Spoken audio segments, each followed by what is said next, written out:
السلام علیکم ورحمۃ اللہ وبرکاتہ۔ بسم اللہ الحمدللہ والصلاۃ والسلام علی رسول اللہ۔ محترم بچوں، امید کرتا ہوں سب لوگ خیریت سے ہوں گے۔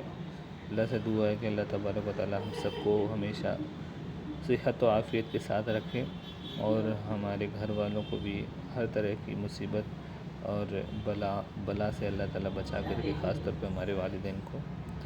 کتاب الادبی، یہ جو ہے ایگزام کے بعد سب سے فرسٹ سبق ہم پڑھنے جا رہے ہیں۔ باقی سب جتنے بھی سبجیکٹس ہیں آلموسٹ سب میں نے شروع کر دیے ہیں، بس آپ کا جو بہت ہی کم ہے، اس لیے تھوڑا ٹائم لگ گیا۔ پھر بھی انشاءاللہ ہم شروع کرنے جا رہے ہیں۔ کتاب الادب سے جو ہے اس امتحان میں شروع ہونے والا ہے، ٹھیک ہے۔ تو کتاب الادب، یہاں یہ جو کتاب جو مطلب سمجھ لو ایک چیپٹر شروع ہونے والا ہے، اس کے انڈر میں بہت سارے سب ہیڈنگس آئیں گے، مگر جو مین جو چیپٹر ہے وہ کیا ہے؟ ادب کے بارے میں۔ ادب کے اندر بہت ساری چیزیں شامل ہو سکتی ہیں۔ دیکھو مطلب ڈسپلن، ادب کا معنی ڈسپلن۔ اب ڈسپلن میں ہر چیز آ سکتی ہے۔ دیکھو رہنے سہنے کا طریقہ آ سکتا ہے، پہننے کا طریقہ آ سکتا ہے، بولنے کا طریقہ آ سکتا ہے، کھانے کا طریقہ آ سکتا ہے، چلنے کا طریقہ آ سکتا ہے۔ ان تمام چیزوں پر، ان تمام کیا کہتے ہیں ٹاپکس پر بہت سارے احادیث آئیں گی۔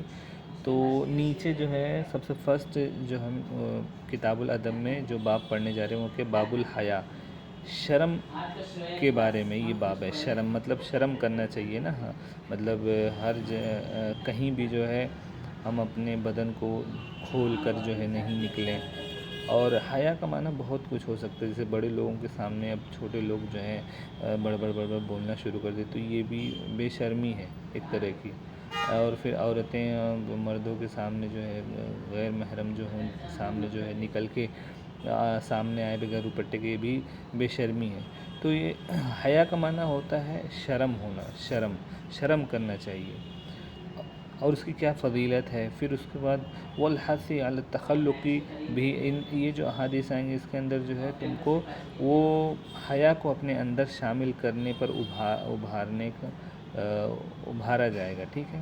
والحث، حث کا معنی ابھارنا، علی التخلق بھی اس کو اپنے خلق میں شامل کرنا، کس کو؟ حیا کو، اس پر ابھارا جائے گا ان احادیث کے ذریعے، ٹھیک ہے۔ عن عبداللہ بن عمر رضی اللہ تعالی عنہما، عبداللہ بن عمر رضی اللہ عنہ سے روایت ہے، ان رسول اللہ صلی اللہ علیہ وسلم، بے شک نبی پاک صلی اللہ علیہ وسلم، مر علی رجل، آپ صلی اللہ علیہ وسلم ایک بار جو ہے ایک انسان کے پاس سے گزرے، من الانصاری، انصار کے تھے وہ، مطلب مہاجر انصار، تو انصار کے گروپ میں سے تھے، یعنی مدینے والوں میں سے تھے۔ وہ یعظ اخاہ، تو جب گزر رہے تھے تو دیکھا کہ انہوں نے وہ اپنے بھائی کو جو ہے نا وہ نصیحت کر رہے ہیں فی الحیا، حیا کے بارے میں، کہ حیا کیا کرو، بے شرمی مت کیا کرو۔ تو فقال رسول اللہ صلی اللہ علیہ وسلم، نبی پاک صلی اللہ علیہ وسلم نے جب ان کو دیکھا تو کہا دعہ، چھوڑ دو اس کو، نصیحت کرنے کی ضرورت نہیں۔ فإن الحیاء من الایمان، اگر ایک جملے میں اگر بات کی جائے تو یہ ہے کہ حیا جو ہے نا وہ ایمان کا ایک حصہ ہے۔ تو اگر جس کے پاس مکمل ایمان ہوگا وہی حیا کرے گا، جو ایمان اگر جس کا مکمل نہیں تو وہ اس کے اندر حیا نہیں ہوگا۔ تو حیا اگر نہیں ہے تو سمجھ لو کہ ہمارا ایمان مکمل نہیں ہے۔ عمران بن حسین رضی اللہ تعالیٰ عنہما قال، آپ نے فرمایا کہ قال رسول اللہ صلی اللہ علیہ وسلم، اللہ کے رسول صلی اللہ علیہ وسلم نے فرمایا، الحیاء لا یأتی الا بخیر، ہم حیا کو اگر اپنی زندگی میں لے کر آ جائیں تو حیا جو ہے نا کبھی بھی ہماری زندگی میں خیر کے علاوہ کوئی دوسرا رزلٹ نہیں لائے گا۔ تو ہمیشہ کیا ہوگا؟ ہمارے ساتھ اچھا ہی ہوگا، کبھی کچھ غلط بات نہیں ہوگی، ٹھیک ہے۔ تو حیا جو ہے ہمیشہ اچھائی ہی لے کے آتا ہے، برائی کبھی نہیں لے کے آئے گا۔ اس کی وجہ سے ہمیں بدنام ہونا نہیں پڑے گا اور اس کی وجہ سے ہمیں عزت ہی عزت ملے گی۔ عن ابی ہریرہ رضی اللہ تعالیٰ عنہ ان رسول اللہ صلی اللہ علیہ وسلم، بے شک نبی پاک صلی اللہ علیہ وسلم نے فرمایا، الایمان بضع و سبعون، ایمان جو ہے نا اس کے بہت سارے کیٹیگریز یا بہت سارے کیا کہتے ہیں شعبے ہیں یا ڈپارٹمنٹس ہیں۔ وہ سمجھ ایمان جو ہے نا ایک بلڈنگ کی طرح ہے، اور اس کے بہت سارے ڈپارٹمنٹس ہیں یا بہت سارے منازل ہیں، جو ہم فلور بولتے ہیں نا، تو سمجھ لو کہ 70 اور کچھ چند فلور ہیں، مطلب 70 ہیں اور چند اتنے فلور ہیں، ٹھیک ہے۔ تو 70 اور 80 کے درمیان اتنے فلور ہیں، اور بضعوں و ستون یا تو پھر 60 اور کچھ فلور ہیں، ٹھیک ہے۔ بضع کا معنی ہوتا ہے کچھ، چلر ہم لوگ بولتے ہیں نا، چلر مطلب یہ 10 کی نوٹ دی اور کچھ چلر ہے تو اس کو بضع بولتے ہیں، ٹھیک ہے۔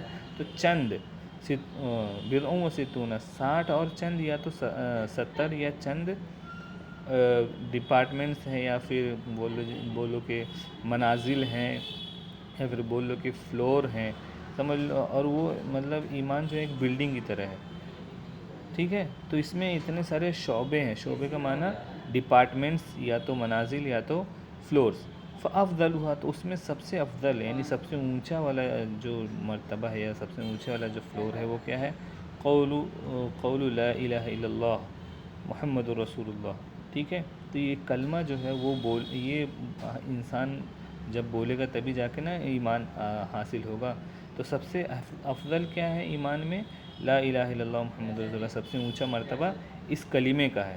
وہ ادناہا، اور ایمان میں سب سے نچلے درجے کا نچلے درجے کے جو ڈپارٹمنٹ ہے یا منزل ہے وہ کیا ہے؟ اماطۃ الاذی عن الطریق، راستے سے کیا کہتے ہیں، تکلیف کو ہٹا دینا۔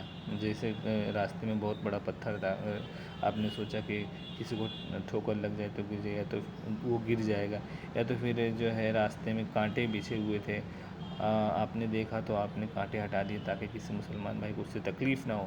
تو یہ اذی ہٹا رہے ہیں ہم لوگ، اماطت کا معنی ہٹانا تھی۔ تو راستے سے اذی کو اگر ہٹائیں گے تو وہ بھی ایمان کا ایک حصہ ہے، مگر سب سے نیچے والا حصہ ہے، یعنی اس سے کم، اتنا زیادہ ثواب نہیں ملتا ہے، مگر ملتا ہے، ثواب ملتا ہے، ٹھیک ہے۔ وہ بھی ایک طرح کا صدقہ ہے۔ والحیاء، اب یہاں ہمارا پوائنٹ ہے، والحیاء شعبۃ من الایمان۔ اب یہاں ایمان کیا کہتے ہیں، حیا بھی جو ہے نا ایمان کا ایک شعبہ ہے، لیکن وہ کون سا شعبہ ہے اللہ کے رسول نے نہیں بتایا۔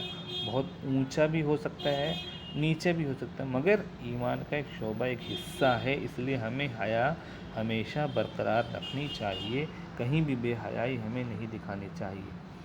وعن ابی سعید الخدری رضی اللہ تعالیٰ عنہ، ابو سعید الخدری رضی اللہ تعالیٰ عنہ سے روایت ہے، قال، آپ نے فرمایا، کان رسول اللہ صلی اللہ علیہ وسلم، بے شک صرف نبی پاک صلی اللہ علیہ وسلم لوگوں کو حیا کی تعلیم ہی صرف نہیں دیتے، بلکہ حضور صلی اللہ علیہ وسلم تھے اشد حیاء، سب سے زیادہ حیا کرنے والے، کس سے بھی زیادہ؟ من العذراء فی خدریہا، ایک نئی نویلی دلہن اپنے حجرہ عروس میں، جہاں پہ مطلب اپنے شوہر کا انتظار کرتی رہتی، وہاں پہ جب وہ جتنا شرماتی اس سے بھی زیادہ حضور صلی اللہ علیہ وسلم شرماتے تھے، حیا کرتے تھے۔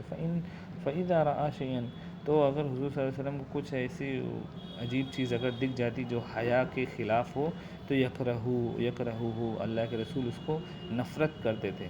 ایسی چیز اگر حضور صلی اللہ علیہ وسلم دیکھ لیتے جس سے اللہ کے رسول نفرت کرتے ہیں، مطلب بے حیائی والی چیز ہو سکتی ہے شاید، مطلب جو حیا کے خلاف ہو، عرفناہ فی وجہہ، تو ہم اللہ کے رسول صلی اللہ علیہ وسلم کے چہرے میں جو ہے نا وہ ان کی علامت نظر آ جاتی ہے، علامت سمجھ میں آ جاتی ہے کہ حضور صلی اللہ علیہ وسلم نے کوئی عجیب چیز دیکھی ہے جو ان کو پسند نہیں ہے۔ تو اللہ تعالیٰ سے دعا، اللہ تبارک و تعالیٰ ہمیں حیا کرنے کی توفیق عطا فرمائے تا حیات۔ السلام علیکم ورحمۃ اللہ وبرکاتہ۔